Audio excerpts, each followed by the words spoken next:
Good morning, students. Again, I welcome in the next session of the chapter Human Health and Disease.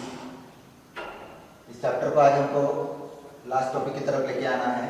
हमने पिछले topic में application basis पे adolescent के बारे में डिस्कस किया था। इसका मीनिंग बताया था मैंने कि it is the transformative phase between the childhood and adulthood. तो यंगस्टर की जो स्टेज हम बोलते हैं उसके बारे में हमने डिस्कस किए थे, उसके प्रॉपर्टीज क्या होते हैं, उसका मीनिंग क्या होता है। तो हार्मोनल चेंजेस की वजह से फिजिकल और मेंटल चेंजेस आते हैं और फाइनली उनके बिहेवियरल चेंजेस हमको सोशल इश्यू से रिलेटेड भी दिखते हैं। वो सभी चीज़ें हमने डिस्कस कर लिए हैं।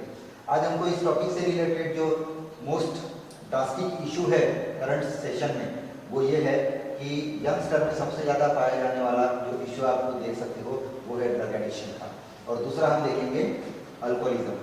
But before going through this particular topic, we have to come across the basic meaning of the word, that is addiction.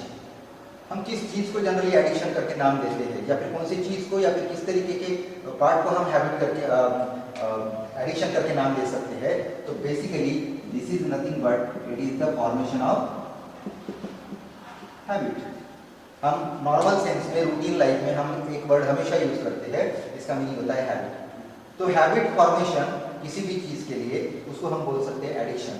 लेकिन हैबिट जो वर्ड है वो ब्रॉड सेंस ऑफ वर्ड है, क्योंकि ये जनरलाइज हर एक चीज के लिए अप्लाई किया जाता है। कुछ बेनिफिशियल चीजें होती है तो भी वो हैबिट के लिए यूज की जाती है, कुछ अगर ड्रॉबैक है तो उसके लिए भी हम हैबिट वर्ड यूज करते हैं। लेकिन यहाँ पे एडिक्शन जो वर्ड है वो स्पेसिफिकली ड्रॉबैक्स, हार्मफुल इफेक्ट या फिर किसी गलत चीजों के लिए जो यूज किया जाता है वो एडिक्शन वर्ड है।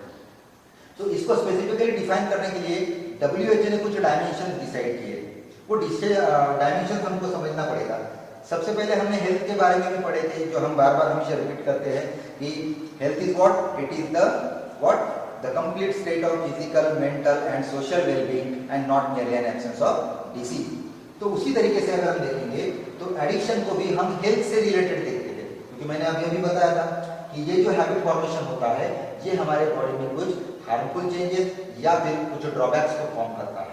तो इसको डिफाइन कैसे किया जाता है कि it is the complete dependence of any substance by which when it entered into the body it can alter the functions of the body, और you can consider it is the system of the body. इसको थोड़ा सा elaborate करके समझ लेते हैं कि addiction का मतलब क्या होता है। तो ये है कंप्लीट डिपेंडेंस बॉडी का। कंप्लीट डिपेंडेंस का मतलब क्या है, तो it is including the physical as well as the mental also. तो हमारा फिजिकल बॉडी का स्ट्रक्चर और हमारा मेंटल एबिलिटीज या फिर हमारा जो मूड जिसको हम बोलते हैं वो कंप्लीटली डिपेंड हो जाता है किसी भी चीज के ऊपर। और जब वो चीज हमारे बॉडी में एंटर होगी तो वो चीज एंटर होने के बाद हमारे बॉडी के सिस्टम्स को या फिर उसके फंक्शनिंग को क्या करता है, अल्टर करता है। फॉर एग्जाम्पल ले लीजिए, सिंपल एग्जाम्पल मैं रूटीन लाइफ का बताता हूँ कि एडिक्शन किस तरीके से होता है। जैसे हम बोलते हैं टी और कॉफी, वो सोशल एक्सेप्टेड है सोशली, उसके बारे में कोई नहीं बोल सकता कि ये एडिक्शन है करके, वो नॉर्मली हमने एक्सेप्ट किया है सोसाइटी में। तो जब हम टी के ऊपर डिपेंडेंट हो जाते हैं तो आप लोगों को पता होगा कि मॉर्निंग में उठे बराबर सब लोगों को टी या कॉफी की जरूरत पड़ती है। क्यों? जब तक हम टी और कॉफी यूज नहीं करेंगे तब तक आप देखेंगे हमारे बॉडी में अलर्टनेस नहीं आता है, फ्रेश फीलिंग नहीं आती है, मतलब हम वेल बीइंग कंडीशन में जनरेट नहीं होते हैं। तो ये डेली रूटीन लाइफ में completely day by day continuously perform करने की वजह से क्या हो गया, आज हमारी बॉडी उस टी के ऊपर, उसके केमिकल कंपोजिशन के ऊपर कंप्लीटली डिपेंडेंट हो चुकी है, वो फिजिकली भी और मेंटली भी। और इसीलिए हमारे बॉडी के फंक्शन भी फाइनली वैसे ही फंक्शन परफॉर्म करते हैं जैसे हमारे बॉडी का मूड या फिर हमारे बॉडी के फिजिकल स्ट्रक्चर और बताते जाएंगे। तो स्पेशली ड्रग एडिक्शन जिससे होता है उसको हम नाम देते हैं दिस इज एडिक्टिव। ठीक है, इसको लिखा जाता है it is the habit forming substance. ठीक है, एक ऐसा कोई भी केमिकल कंपोजिशन, कोई फिजिकल कंपोनेंट जिसकी हमको हैबिट हो जाती है। और हैबिट होने के पीछे रीजन क्या है, तो रेगुलरली यूज किसी भी चीज का हम जब रूटीन लाइफ में कंटिन्यूसली यूज करना शुरू कर देते हैं तो एक स्टेज ऐसे आ जाएगी कि उस चीज की हमको हैबिट हो जाती है। अगर वो हमारे लिए हार्मफुल है तो फिर हम उसको बोलेंगे it is the addiction. Drug आप लोगों को पता है कि जनरली किसी भी मेडिकल शॉप में जाते हो तो वहाँ पे केमिस्ट एंड ड्रगिस्ट लिखा जाता है। तो ड्रग एक ऐसी चीज है जो बेनिफिशियल स्पेशल एस्पेक्ट्स के लिए भी यूज की जाती है और उसके कुछ मिस यूज भी किए जाते हैं। तो आप समझ लीजिए कि it is the chemical composition. तो ऐसा बोल सकते हैं ड्रग एडिक्शन के लिए कि जब कोई भी ड्रग हमारे बॉडी में आता है, एंटर करता है या फिर हम इसको कंज्यूम करते हैं, यूज करते हैं, तो बॉडी के नंबर ऑफ फंक्शंस के ऊपर वो इफेक्ट शो करता है, अल्टर करता है और फाइनली वो रूटीन लाइफ में जब कंटिन्यूसली यूज करना शुरू कर देंगे तो उसको हम एडिक्शन कंडीशन में देख सकते हैं। तो इसको हम थोड़ा सा इलैबोरेट करके पढ़ेंगे। तो यहाँ पे पहला टॉपिक हम एडिक्शन देखेंगे, फिर उसके बाद में अल्कोहलिज्म। तो ये आपको समझ में आया होगा, it is the complete dependence of any substance on the body that when it is entered into the body it will alter the functions or system of the body। तो बॉडी के functions को change करने के लिए आपको ये particular substance की entry वहां पे दिखानी होती है। किसी भी एडिक्शन के लिए जब हम एडिक्टिव देखेंगे तो यहाँ पे दो तरीके के एडिक्टिव हमको दिखने वाले हैं। एक है डिप्रेशन, ठीक है, और दूसरा कंसिडर करेंगे तो these are included as stimulant. दो पहले कैटेगराइजेशन होंगे, आपको नाम से समझ में आया होगा। डिप्रेसेंट मतलब सब्सटेंसेस व्हिच कैन डिप्रेस और सप्रेस द बॉडीज एक्टिविटी। हमारे बॉडी के फंक्शंस को, हमारे बॉडी के एक्टिविटीज को अगर कोई साइलेंट करता है, डिप्रेस करता है या फिर उसको सप्रेस करने का काम करता है तो ऐसे सब्सटेंस को हम डिप्रेसेंट में इंक्लूड करेंगे। और ऐसे सब्सटेंस जो हमारे बॉडी में एंटर होंगे उसको हम जिससे अलर्टनेस देख सकते हैं, फ्रेश फीलिंग देख सकते हैं या फिर वो एक्स्ट्रा फीलिंग हमको एडिशनली वेलबींग के तरफ में लेके चलती है, उस कंडीशन को हमने स्टिमुलेंट के कैटेगरी में इंक्लूड करना है। तो हम देखेंगे कुछ एग्जांपल्स जो कि अपने सिलेबस में इंक्लूड किए गए हैं। इसमें से सबसे बड़ा जो कैटेगराइजेशन है एडिक्टिव का, उनके कंपोजिशन के बेसिस पे, कंपोजिशन के बेसिस से हमने 3 पार्ट में डिवाइड करना है, ठीक है। एक लिखेंगे सबसे पहले यहाँ पे, वो है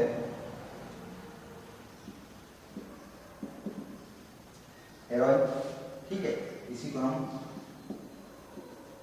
स्मैक बोलते हैं। ये भी आपको ध्यान रखना है, इसके बारे में बताऊंगा मैं।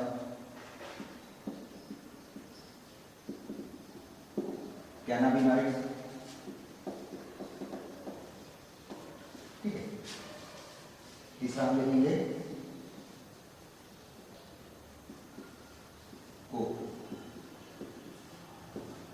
कोकेन, ठीक है। ये एग्जांपल वाइज हम देख रहे हैं। हेरोइन या फिर स्मैक, इसके एग्जांपल्स है ओपियोइड के हैं। तो ओपियोइड एक कैटेगरी है जो कि जनरली डिप्रेशन कैटेगरी है। मतलब इसके जो एग्जांपल्स हम पढ़ेंगे, जैसे हेरोइन हो गया, स्मैक हो गया, इसको हम एक ही नाम से आइडेंटिफाई करते हैं अलग अलग रीजन के हिसाब से। तो हेरोइन या फिर ओपियोइड जो है वो पैपावर सोम्निफेरम नाम का एक अल्कलॉइड प्लांट है।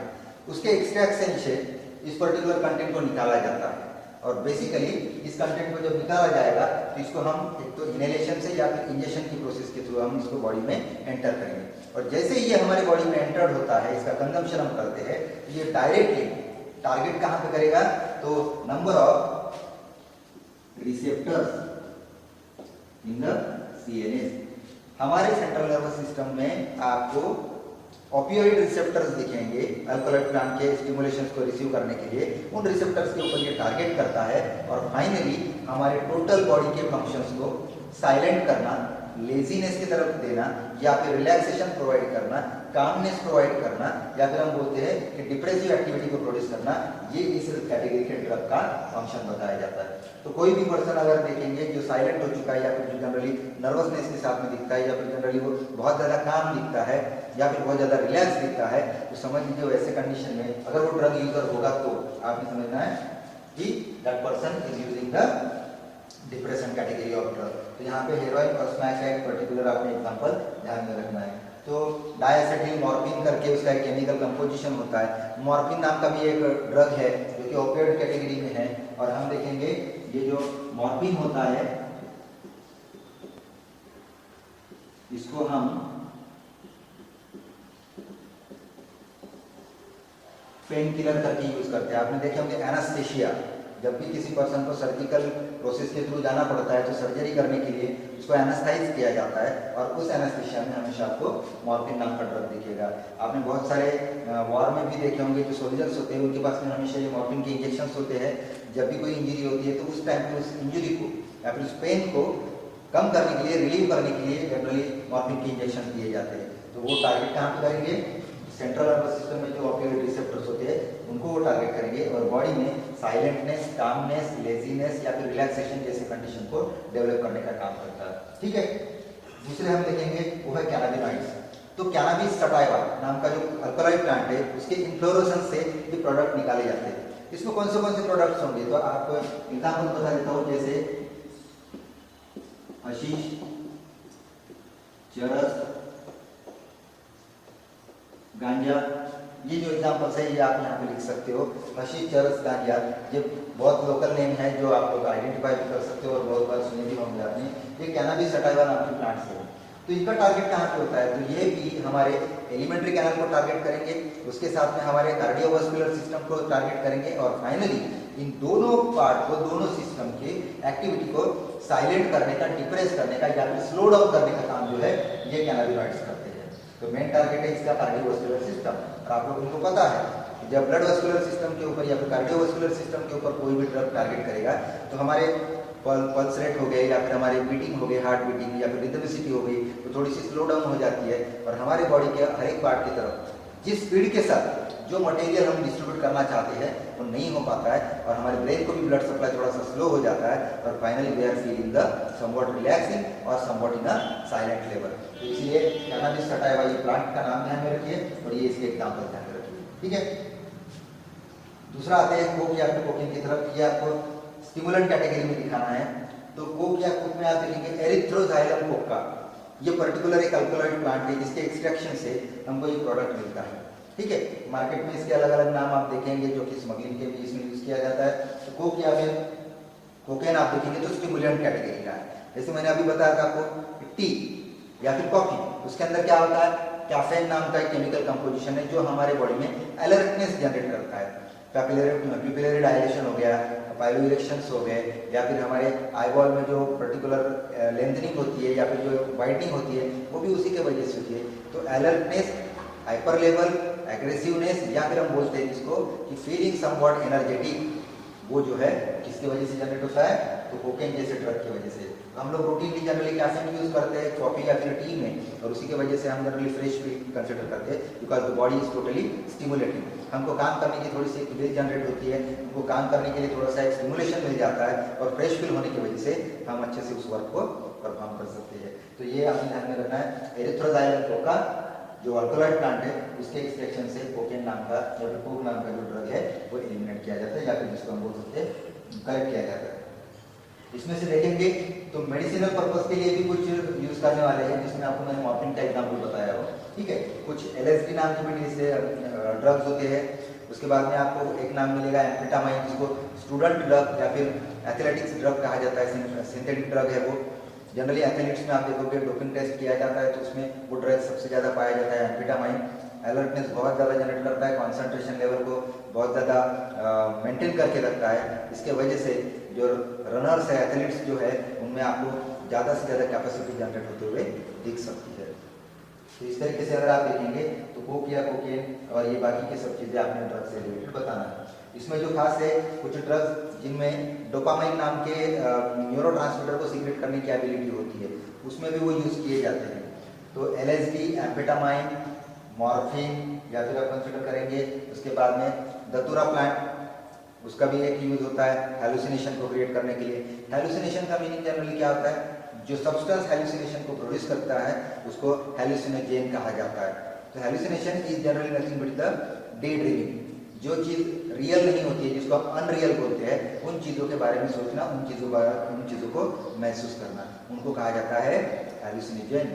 तो अगर आप देखेंगे इसमें से कोई भी ड्रग, अगर खास करके ये 3 कैटेगरी के ड्रग अगर सबसे ज़्यादा हायर डोज में हम यूज़ करेंगे maybe that person will leads to the hallucinogen process. तो अलग अलग कैटेगरी के ड्रग्स का अलग अलग इम्पैक्ट होगा, यूज होगा, लेकिन कभी भी ध्यान में रखना है आपने कि सभी ड्रग्स को, सभी एडिक्टिव को हमने डिप्रेसेंट या फिर स्टिमुलेंट कैटेगरी में इंक्लूड करना है। ठीक है, तो एक ओवरऑल व्यू आपको समझ में आया होगा कि ड्रग एडिक्शन क्या होता है और क्यों जनरली वहाँ पे होता है, तो वो सब चीज़ें हमको डिस्कस करनी है। अभी देखेंगे अल्कोहलिज्म को, इस टॉपिक की तरफ आते, यूज ऑफ अल्कोहल। ठीक है, तो अल्कोहल में जनरली आपको पता है कि ड्रिंकर्स जिसको हम बोलते हैं वो पर्सन होते हैं, ये डिप्रेशन कैटेगरी में है।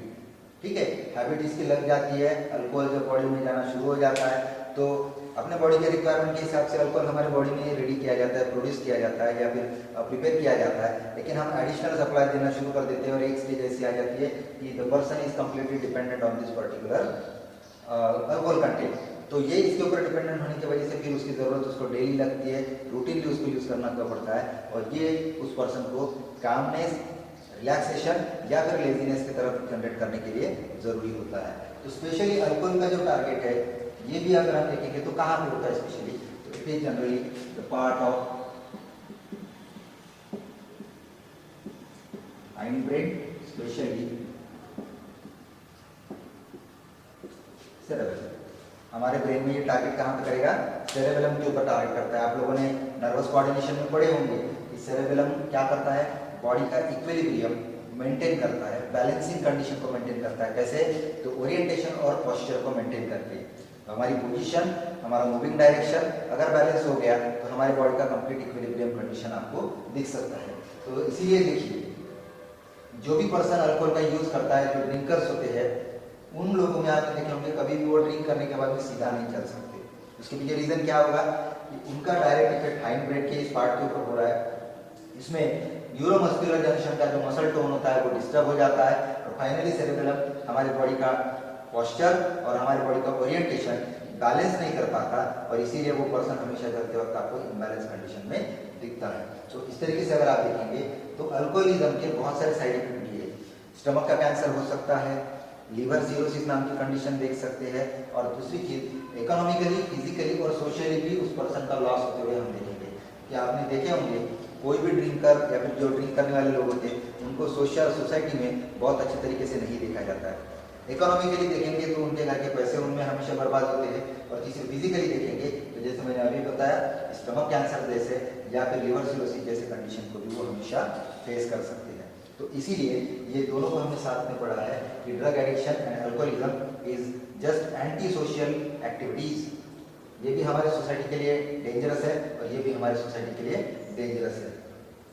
तो जो लोग इस पर्टिकुलर एक्शन में इन्वॉल्व होंगे तो उनको हमको क्या करना है और क्यों ये जनरेट होते हैं। तो बहुत सारे लोगों में देखा जाता है एक्स्ट्रा प्रेशर, मैंने बताया एडल्ट या फिर यंगस्टर लोगों में सबसे ज़्यादा डाइवर्ट होने के चांसेस रहते हैं। उसके पीछे रीज़न क्या है, पेरेंट लोगों का एक्स्ट्रा प्रेशर, जो बच्चों के ऊपर बहुत ज़्यादा एक्सपेक्टेशंस होते हैं उसकी वजह से भी हो सकता है रिलैक्सेशन लेने के लिए। दूसरी चीज़ उनका फ्रेंड सर्कल, मैंने कल ही बताया था आपको उस दिन कि एडोलेसेंट स्टेज में जनरली क्या होता है, we are living the family background and we are achieving और we are gaining the social position. हम हमारी सोसाइटी में हमारे कुछ पोजीशन दिखाने की कोशिश करते हैं तो एक्स्ट्रा डेयरिंग भी जनरेट होती है, उसकी वजह से भी बहुत सारे लोग यूज़ करते हैं। और कुछ लोग ऐसे देखा जाता है कि अल्कोहलिज्म में जनरली अपना एक्स्ट्रा डेयरिंग दिखाते हैं, अपने को प्रूव करने की कोशिश करते हैं और उसकी वजह से जनरली अल्कोहलिज्म की तरफ जाते हैं। तो यंगस्टर स्टेज में, एडोलेसेंट स्टेज में एडिक्शंस लगने के चांसेस बहुत ज़्यादा होते हैं। इसीलिए इसके ऊपर कुछ मेजर्स दिए हैं, जैसे फैमिली में कम्युनिकेशन बहुत अच्छे से होना चाहिए। अगर कोई भी बच्चा अपने घर में अगर सब चीज़ें अगर शेयर करता है, सब चीज़ों के बारे में बात करता है तो वो कभी भी एडिक्शन की तरफ नहीं जाएगा। पेरेंट लोगों ने अगर वहाँ पे उसके ऊपर अच्छे तरीके से ध्यान दिया, एक्स्ट्रा एक्सपेक्टेशन ना रखे तो भी उसके ऊपर कोई प्रेशर नहीं रहेगा, वो अपने आप नॉर्मल लेवल से बिहेव करना शुरू कर देगा। फैमिली सर्कल के बाद में उसका फ्रेंड सर्कल भी अच्छा होना जरूरी है, काउंसलिंग होनी जरूरी है, उसको रोकने वाले लोग चाहिए, टीचर्स हो गए या फिर उनके रिलेटिव्स हो गए या फिर उनके फ्रेंड्स हो गए, ये अगर अच्छे तरीके से काउंसलिंग करते जाएंगे तो आप देखेंगे कोई भी स्टूडेंट, कोई भी पर्टिकुलर यंगस्टर इस अल्कोहलिज्म की तरफ या फिर ड्रग एडिक्शन की तरफ नहीं जा सकता है। तो बहुत सारे सोशल रीजंस है जिसके वजह से लोग इसकी तरफ डाइवर्ट होते हैं या फिर एडिक्शन की तरफ आते हैं और इस चीज़ को रोकने के लिए आपको सिलेबस में ये टॉपिक दिया गया है। ये बहुत ही अप्लीकेबल टॉपिक है, इसको जितना बताएंगे उतना कम है और इसीलिए आप एक जनरलाइज भी ध्यान में रखिए कि एडिक्शन मतलब complete dependence of the body including physical, mental and behaviour. ठीक है, तो हमारा बिहेवियर, हमारी एक्टिविटी एडिक्टिव बॉडी में जाने के बाद में चेंज होता है, अल्टर होता है, तो उसको हम बोलते हैं addiction, habit forming substance that is addictive. तो स्टिमुलेंट है, डिप्रेशन कैटेगरी में है, फिर आपको मैंने बताया ऑपियोइड होते हैं कैटेगरी के, कुछ कैनाबिनॉइड्स होते हैं और कुछ कोक या फिर कोकेन जैसे ड्रग्स होते हैं जो कि स्टिमुलेंट कैटेगरी में। फिर कैफीन का एग्जांपल लिख सकते हो, एम्फेटामाइन है, एलएसडी है। ठीक है, मॉर्फिन है, इनके एग्जाम्पल्स आप सेपरेटली बता सकते हो। और फाइनली अल्कोहलिज्म मतलब यूज ऑफ अल्कोहल और drinking of alcohol in the body by which we can alter our bodies function. उसका डायरेक्ट टारगेट क्या है? सेरेब्रम। ठीक है, तो ये एक जनरलाइज व्यू मैंने आपको सेरेब्रम की तरफ से और ये बाकी की चीज़ों की तरफ से दिया है। अगर कुछ डाउट्स रहते तो आप कमेंट सेक्शन में लिखते जाइए और हम क्लैरिफाई करने की कोशिश करते जाएंगे। हमारा नेक्स्ट क्लास जो होगा वो इसके रिवीजन के ऊपर होने वाला है, क्या क्या चीज़ें हमने यहाँ पे पढ़े हैं और उसके बारे में हम डिस्कस करते हैं।